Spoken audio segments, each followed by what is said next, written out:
So what happened in the build-up to your father dying? He declined quite quickly. The week before his 90th birthday, which was the 8th of December, I had the family down to exchange Christmas presents, and he was on that day just sitting in a recliner chair, which we had to buy because there was an 8-week wait through an assessment with the social services. Mm-hmm.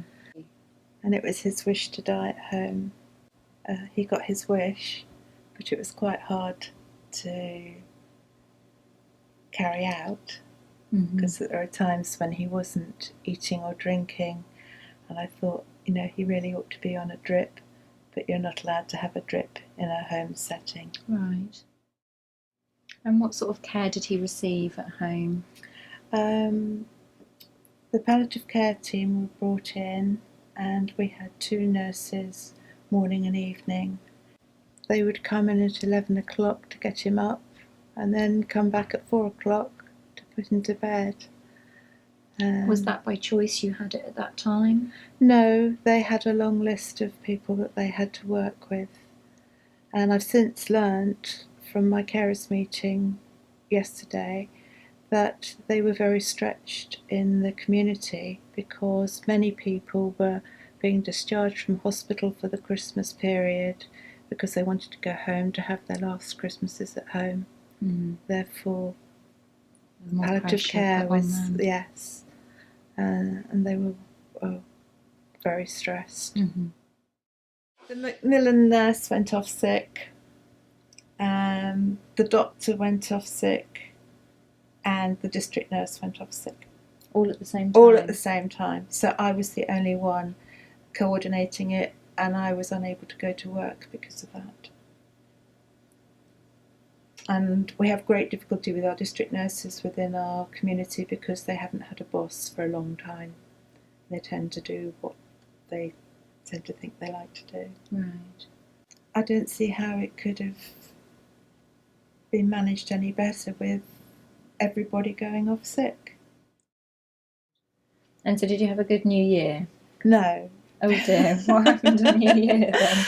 On New Year, my mother's district nurse decided she'd do a routine catheter change, and she came to do it and got into difficulties. So I knew I had to get to Bournemouth Hospital within an hour so that my mother's bladder didn't heal up. And we phoned for admission straight onto the ward for a quick catheter change, and we're told that no admissions would be taken that day because the staff were on holiday. There weren't any nurses. Right. So we went to A&E to be told that it would be 6 hours before we would be seen. And I explained I only had an hour in which we could operate for an 88-year-old without her having to go through a general anaesthetic again. Right. And that made no difference. They had 3 resus cases in front of us. And when they arrived at 8 o'clock, the walking wounded were stretching round the outside of the building. On New Year's Day? On New Year's Day. Okay. Casualties from people having had a big night. A big night the night before. Lots of youngsters that were still sort of drunk. Gosh. And it took us a long time to be triaged. Then we had to go back into the waiting room. Then they found a bed for my mother in And she's not mobile, is she? So No. all this time she's in a wheelchair, She's in a tilting space. Tilting space wheelchair. And we eventually got a bed for her in A&E. And again, they had this problem with the hoisting because they're not used to having a hoist. They haven't got any overhead hoists in A&E. Okay. So they had to find an Oxford hoist. And they obviously have set ways in which they've been trained to use it, which isn't very appropriate for my mother because she is so stiff, she's almost prone. Right. And she can feel in her feet, and they, caused quite a lot of discomfort they weren't intentionally trying to cause any They discomfort. just weren't able to handle the situation by the sounds of it. Yes.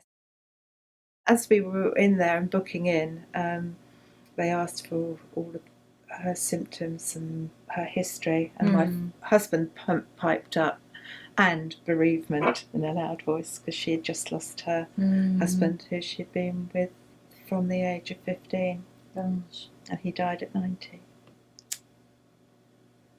So it's a really big thing, isn't it? Yes.